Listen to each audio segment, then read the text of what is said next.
Vamos a tratar de reparar un calefactor eléctrico. Marca Leigh-Good. Vamos a ver.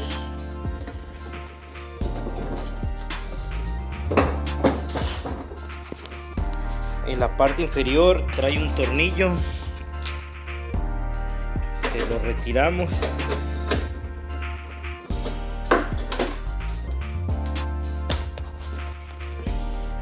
Vamos a jalar con fuerza hacia abajo.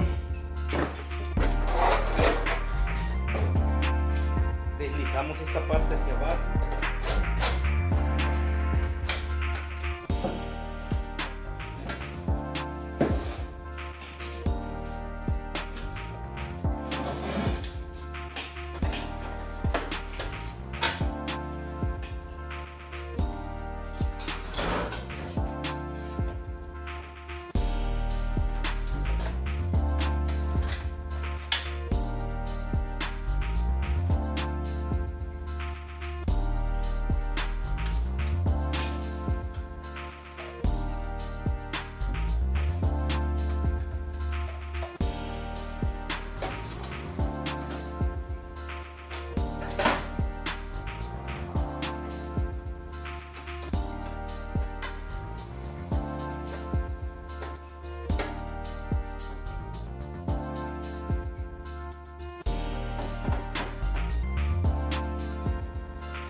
La zona donde ocurrió el corto, vemos que aquí fue donde ocurrió el corto.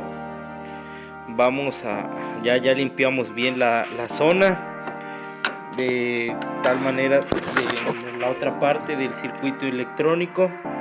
Vemos ahí que una pista se reventó también por el calor. Vamos a proceder a puentear todo esto con cable. Todas las pistas que se dañaron, que nada más fueron dos, la vamos a puentear con cable.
ves, aquí ya está soldado los dos puntos y vamos a conectar a ver qué pasa.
y ahorita lo vamos a armar para poderlo checar bien.